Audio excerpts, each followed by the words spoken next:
देखिए, आज हम मध्य प्रदेश के पुरानी स्थिति का अध्ययन करेंगे। इसके अंतर्गत मध्य प्रदेश को पहले 3 भागों में बांटा गया था। इसका जो ये वाला जो भाग था इसे ए स्टेट कहा जाता था। इसके बाद ये जो पश्चिम का ये जो वाला भाग था इसे बी स्टेट कहा जाता था, और ये जो विंध्य प्रदेश वाला जो ये हिस्सा था इसे सी स्टेट कहा जाता था। इस ए स्टेट के बारे में हम बताएंगे कि इस ए स्टेट की जो स्थापना की गई थी वो की गई थी 1861 में।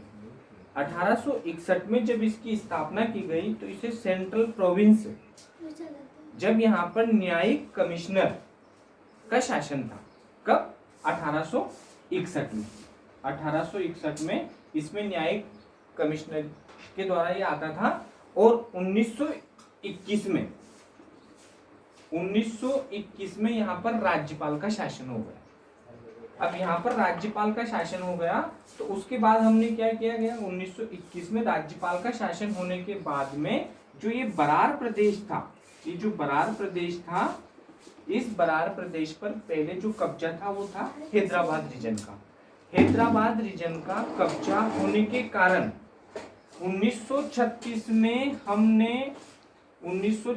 में ये बरार प्रदेश हैदराबाद रीजन से लीज पर लेकर महाकौशल वाला हिस्सा, और इस प्रकार ये पूरा का पूरा हिस्सा बन गया आपका बरार प्रदेश, और ये वाला हिस्सा बन गया आपका सेंट्रल 1936 में सेंट्रल प्रोविंस एंड बरार प्रदेश।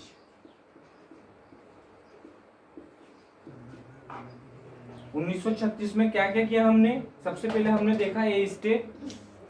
इस ए स्टेट में क्या हुआ? इस ए स्टेट में सबसे पहले सेंट्रल प्रोविंस के बाद 1921 में इसमें राज्यपाल शासन आ गया। उसके बाद 1936 में बरार को इसमें मिला दिया गया। इस प्रकार ये सेंट्रल प्रोविंस एंड बरार प्रदेश बन गया। इसके बाद इस संपूर्ण भाग को 1947 में ए स्टेट के नाम से जाना गया। इस ए स्टेट के बाद में जो महाराष्ट्र का जो विदर्भ वाला जो हिस्सा था, विदर्भ वाला हिस्सा, महाकौशल वाला हिस्सा, बरार प्रदेश और ये बघेलखंड वाला हिस्सा, इन सारे क्षेत्र को मिलाकर इसे कहा गया ए स्टेट। और इस ए स्टेट की जो राजधानी थी वो थी नागपुर। कहां पर थी? नागपुर। आ गया ए स्टेट समझ में? सबसे पहले हमने इसके इतिहास में बता दिया 1861 सेंट्रल प्रोविंस। उस समय यहाँ पर कमिश्नर न्यायिक क्षेत्र में आता था। न्यायिक कमिश्नर के अंतर्गत मतलब इसकी देखरेख पूरी न्याय के द्वारा गवर्नमेंट करती थी। फिर 1921 में ये राज्यपाल के अंतर्गत आ गया, और 1936 में हमने बरार क्षेत्र जो हैदराबाद रीजन के अंतर्गत था उसको हमने लीज पर ले लिया, और इस संपूर्ण भूभाग को, जिसमें आपका महाकौशल वाला हिस्सा, आपका बरार प्रदेश, आपका महाराष्ट्र का विदर्भ जहाँ नागपुर आता था, आपका बघेलखंड वाला, और पूर्व की छोटी छोटी रियासतों को मिलाकर ए स्टेट की स्थापना की गई। ए स्टेट की राजधानी नागपुर थी। अब प्रश्न परीक्षा में कैसा पूछा जाएगा कि ए स्टेट की राजधानी कहाँ पर थी, तो हम क्या लिख देंगे? सीधा सीधा नागपुर। अब दूसरा प्रश्न आपका क्या बनेगा कि विदर्भ किस राज्य में वर्तमान में, तो ये महाराष्ट्र का हिस्सा है, क्योंकि बंटवारे के बाद जब 1953 में जब राज्य पुनर्गठन आयोग की स्थापना, उसके बाद बंटवारे में वहां पर चला गया। और दूसरा प्रश्न यहाँ से बनेगा कि जो बघेलखंड वाला हिस्सा है वो किसके अंतर्गत आता है, तो वो मध्य प्रदेश, और इसका जो सीमा साझा होती है वो मध्य प्रदेश और छत्तीसगढ़ के अंतर्गत इसकी सीमा का, दोनों की सीमा यहाँ पर लगी हुई है। तो इस प्रकार यहाँ से मोस्ट इंपोर्टेंट क्वेश्चन है कि विदर्भ किसके अंतर्गत आता है? महाराष्ट्र के अंतर्गत। दूसरा प्रश्न आ जाएगा आपका कि बघेलखंड वाला हिस्सा किसके अंतर्गत है, तो छत्तीसगढ़ के अंतर्गत है। और तीसरा प्रश्न आ जाएगा कि जो ए स्टेट था उसकी राजधानी कहाँ पर थी, तो आपका सीधा सीधा आंसर आ जाएगा कि नागपुर में थी। अब हमारा ये स्टेट कंप्लीट हो गया। अब हम बात कर रहे हैं बी स्टेट वाली।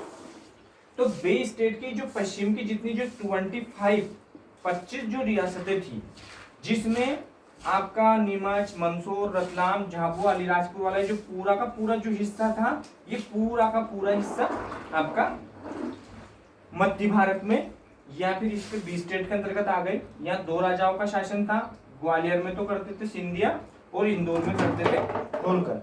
तो यहाँ पर जो ग्रीष्मकालीन राजधानी थी वो ग्वालियर में थी और शीतकालीन राजधानी थी वो इंदौर में थी। इस प्रकार 6 महीने ग्वालियर में और 6 महीने इंदौर में। तो यहाँ पर ये पूरा का क्षेत्र मध्य भारत में आता था, जिसे 20 स्टेट कहा जाता था और वर्तमान में भी इसे मध्य भारत के नाम से ही जाना जाता है। अब ये हम क्यों पढ़ रहे हैं, क्योंकि जब मध्य प्रदेश का जब निर्माण होगा 1 नवंबर 1956 को, तो ये सारी बातें हमको वहां पर याद आएगी।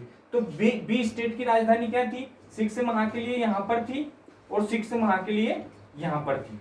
इस प्रकार 20 स्टेट का निर्माण हो गया, जिसमें आपका भिंड, मुरैना, ग्वालियर, शिवपुरी, ये जो गुना वाला हिस्सा, राजगढ़ वाला हिस्सा, नीमच, मंदसौर, रतलाम, झाबुआ, अलीराजपुर, ये पूरा का पूरा हिस्सा उसके अंतर्गत आ जाता था। तो इस प्रकार ये 20 स्टेट हो गया। अब बात हुई सी स्टेट की, तो सी स्टेट की 2 इकाइयां थी। कौन कौन सी 2 इकाइयां थी? एक इकाई तो थी इसमें रीवा वाली और एक इकाई थी बुंदेलखंड वाली। इसमें टोटल 38 रियासतों को मिलाकर सी स्टेट का निर्माण किया गया। और इस सी स्टेट में की जो राजधानी थी वो थी विंध्य। इसको पूरे को भाग को कहा जाता था विंध्य प्रदेश, और इस विंध्य प्रदेश की राजधानी थी रीवा। तो इस प्रकार मध्य प्रदेश में कितना स्टेट थे? 3 स्टेट थे। और एक यहाँ पर ये जो भोपाल था इसे कहा जाता था सी देश, और इसकी जो राजधानी थी वह भोपाल थी। तो इस प्रकार इस पूरे मध्य प्रदेश का कितने भागों में बटा हुआ था? 3 भागों में बटा हुआ था। अब क्या हुआ, ये तो हो गई 1947 से 1956 तक की बात। अब हम क्या बताएंगे, 1953 में जब 29 दिसंबर 1953 में राज्य पुनर्गठन आयोग की जब अध्यक्षता हुई, या राज्य पुनर्गठन आयोग की जब स्थापना हुई, तो उसके अध्यक्ष थे फजल अली के अनुशंसा पर ये जो फजल अली इनके अध्यक्ष थे, ये क्या चाहते थे, मध्य प्रदेश की कैपिटल क्या बने? जबलपुर बने, महाकौशल वाला हिस्सा। लेकिन पंडित जवाहरलाल नेहरू क्या चाहते थे? भोपाल बने। तो 1953 में जब विभिन्न राज्यों की मांग उठने लगी, जब आपको याद हो तो आंध्र प्रदेश का विभाजन भाषा के आधार पर हुआ था, तो 1953 में जब यहाँ पर इसकी मांग उठने लगी तो इसमें 2 चीजें सामने आई। 1953 में किन इस समिति की अनुशंसा पर, राज्य पुनर्गठन आयोग की अनुशंसा पर मध्य प्रदेश का निर्माण हुआ 1 नवंबर 1956 पर। ये किन क्षेत्रों को मिलाया गया, अभी यहाँ देखना क्या क्या मिलाया गया।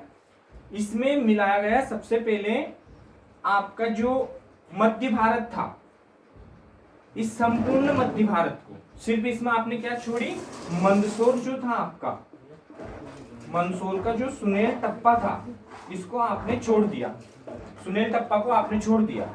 और पूरा मध्य प्रदेश जो वर्तमान मध्य प्रदेश, उसमें पूरा का पूरा पश्चिमी रियासतों को लिया गया, सिर्फ मंदसौर की सुनेल टप्पा को आपने छोड़ दिया। दूसरा, ये जो आपका सेंट्रल प्रोविंस या ए स्टेट था, इस ए स्टेट के 17 हिंदी भाषी जिले, 17 हिंदी भाषी जिले को इसमें मिलाया गया। उसके बाद आपके इसमें क्या मिलाया गया, महाकौशल वाला पूरा हिस्सा इसमें आपको लिया गया, और विंध्य प्रदेश का पूरा हिस्सा इसमें मिलाया गया। उसके बाद एक चीज जो हमने जोड़ा था इसमें, कोटा जिले की जो सिरोंज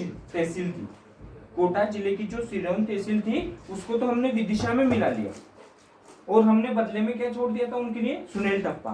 तो इस प्रकार 17 हिंदी भाषी राज्य मध्य भारत, जिसमें मंदसौर के सुनेल टप्पा को छोड़ा गया, 17 हिंदी भाषी यहाँ के जिले।